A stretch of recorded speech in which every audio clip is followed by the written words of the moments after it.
A glass blower can transform a sizzling blob of molten glass into sheer sculpture, or objects that are both functional and decorative.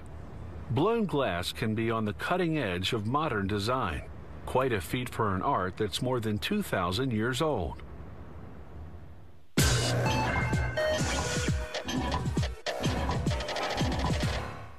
The first hollow glass objects date back to 1500 BC. The invention of the blowpipe around 30 BC revolutionized the craft. Until then, objects were either carved from solid glass blocks or molded from molten glass. The blowpipe enabled glassmakers to expand and shape glass. It made fast, inexpensive production possible. This meant that everyday items, not just luxuries, could now be made of glass, accessible not just to the rich, but to the ordinary people too.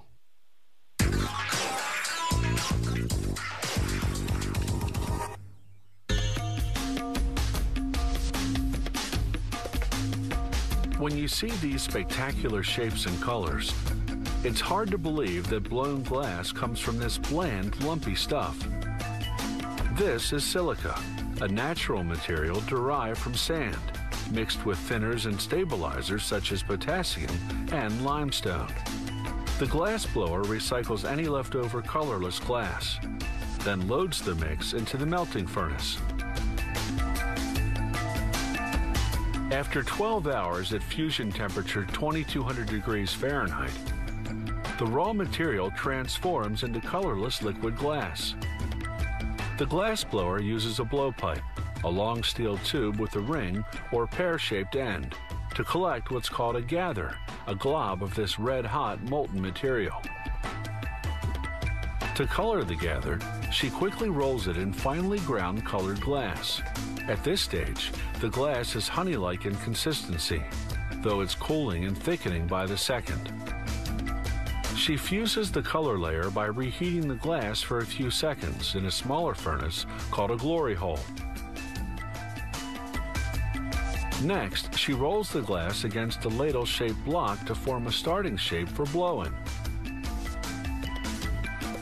A gentle blower tube bulges it into a hollow bubble. By now, the cooling glass has thickened to the consistency of caramel, making it more controllable and shapeable. The glass blower stretches and shapes the glass with different blocks and hand tools. Now the glass is like hardened caramel, and it will hold its final shape. She scores the glass where it meets the blowpipe, then cools it down further with compressed air. On the opposite end of the glass, with a bit of hot glass, she attaches a solid metal maneuvering rod called a pontil. Then she applies a single drop of cold water on the score line to break the glass off the blowpipe. Using another pontil, she plugs the resulting hole with hot glass. Then it's back to the melting furnace to attach a gather. It's critical to always rotate the glass so that it doesn't droop and become lopsided. The glass blower shapes this gather not with a block but by hand. She protects herself from the intense heat by using a thick stack of soggy newspapers.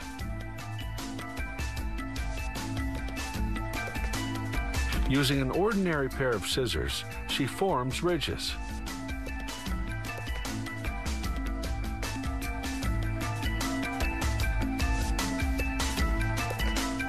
Then she twists the ridges to spiral them. She cools and hardens the finished design using compressed air. Then it's a quick blast into the glory hole to equalize the temperature throughout the piece. This blown glass lemon reamer has taken all of 8 minutes to make. Now it goes into an electric kiln for a slow 12-hour cool down to prevent cracking. Meanwhile, the glass blower starts a new piece, a large vase. More blowing, more shaping. Then, while her co-worker blows air to expand the glass and thin it out, she cools the vase's bottom with wet newspapers. This holds the shape while she scores the cutoff point at the top. After reheating the glass to resoften it, they stretch it, lengthening the vase. Once they finalize the shape, they use a wooden paddle to flatten the base. Now for some eye-catching decoration. Vivid colored glass coiled like taffy over the entire vase. Certain designs require cutting off a portion of the finished piece. That leaves a rough, opaque edge they must extensively grind and polish. A lemon reamer, a vase, even a mortar and pestle. A glass blower's work is clearly remarkable. Boomerang is a throwback to primitive times. Back then, people threw sticks to hunt, and that's likely how they discovered that certain bent sticks would circle back. Boomerangs have come a long way since then, and are now finely crafted works of art.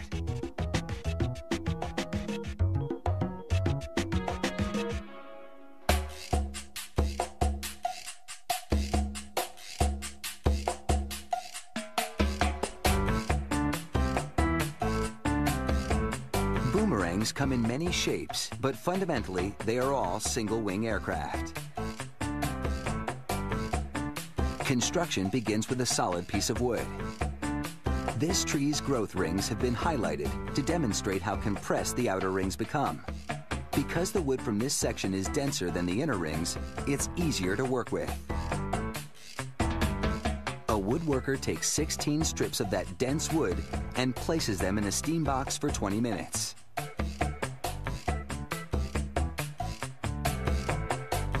The steam makes the strips much more flexible. In fact, they're so elastic, they can be bent by hand.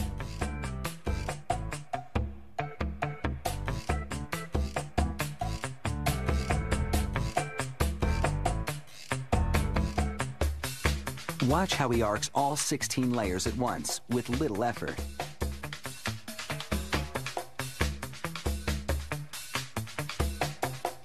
The basic form of a boomerang has taken shape. To improve the contour, the strips are clamped into a boomerang-shaped mold. They'll stay in this mold for a day or two, long enough to dry and harden into the bent form. Now it's time to laminate the wood. Glue is spread onto each bent strip. Then the strips are clamped together again back into the mold. This time the mold has been coated with wax to prevent the glue from sticking to it. The strips are left to set overnight. The next day, the laminated piece of wood is removed. It's solid but far too chunky to take flight. A woodworker slices it into pieces 8 to 12 millimeters thick.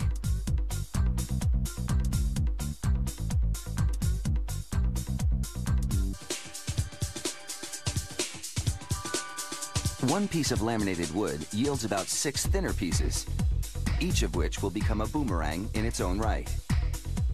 But it needs more form, and those rough edges have to go. So a more refined design is traced onto the wood and cut out.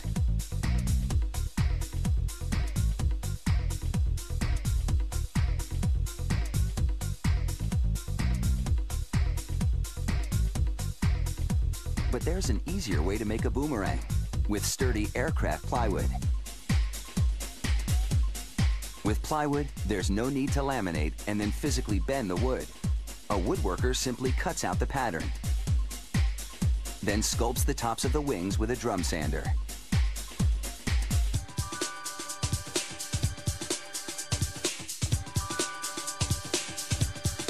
He's made the tops of the wings curve upwards, but in opposite directions.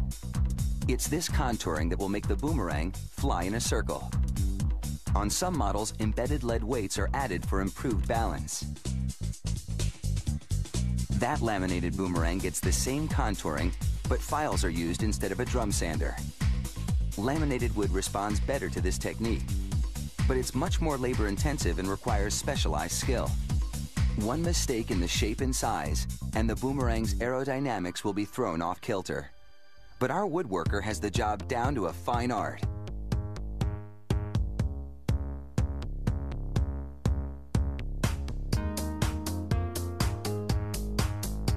To fine-tune the boomerang, he first softens it over a steaming kettle while twisting the wings into an upward flip.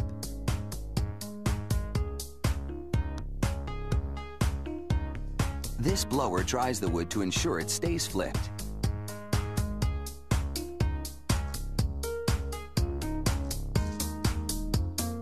Then the woodworker sets it on a flat surface to check the curve. A sealant is sprayed onto the boomerang, and finally, it gets several coats of lacquer for a high gloss finish. And now, these boomerangs are ready to fly.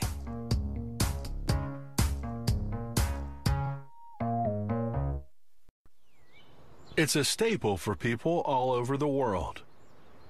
Smothered in butter and jelly, or dipped in gravy, it's a delicious treat that's hard to resist. And we're willing to bet you can't resist the opportunity to find out what goes into the making of your daily bread.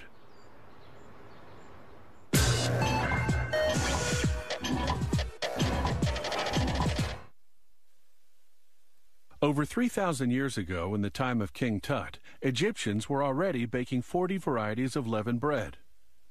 The Greeks' contribution to this history was the oven, and 70 varieties of flavored breads, bread so good that the Romans took the Greek bakers to Rome and their ovens to Gaul. By the Middle Ages, bread had become the primary food of Western Europe.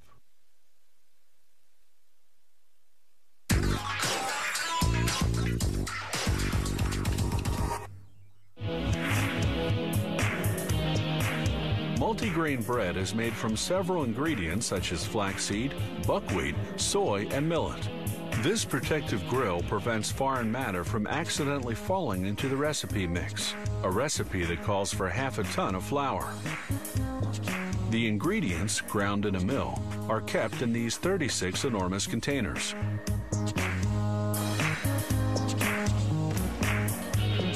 We begin by mixing the ingredients together. These kneading troughs are used to ferment the yeast, a step which takes 3 hours. The fermenting yeast makes the dough rise considerably.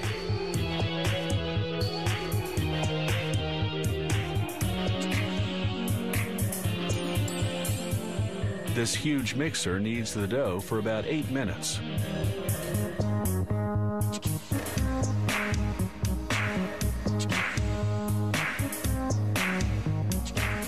When thoroughly homogeneous, the contents are emptied into a large tub. The dough weighs a little over a ton.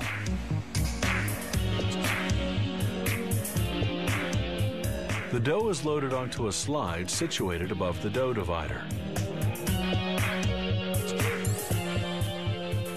At the bottom of the machine, a small hole allows the dough to escape. 2 mechanically operated arms cut the dough pieces into equal lengths. It forms 192 of these a minute. The dough then falls onto a conveyor.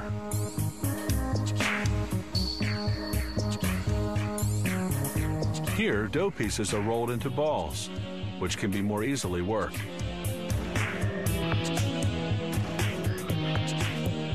The dough balls are floured to prevent them from sticking during their transport and when they're molded. Here, the balls of dough leave the divider and go to the molder. During transport, the dough can rest, allowing the yeast to act.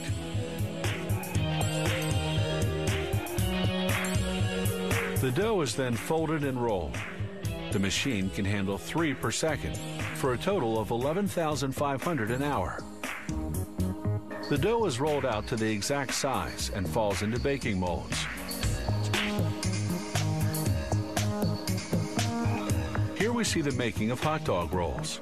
These little dough balls have to be shaped lengthwise and fermented before molding.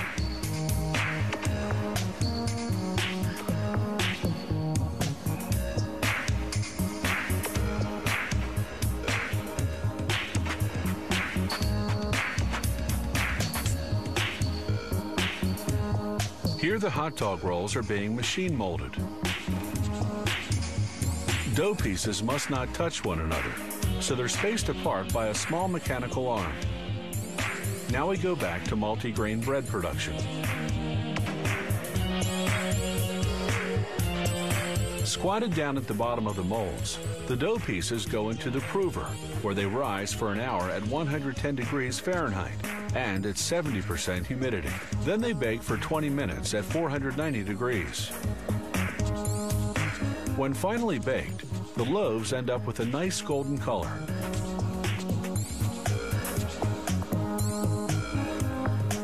A vacuum system draws the loaves from their molds.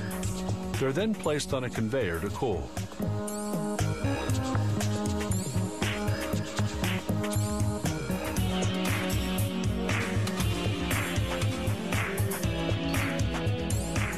A guidance system takes care of carrying the breads to various sections of the bakery. When well cooled, breads go to the slicer, which cuts 65 loaves a minute. They are sliced by 7-foot wide and 16-inch long steel saw blades. These blades are changed every 2 weeks.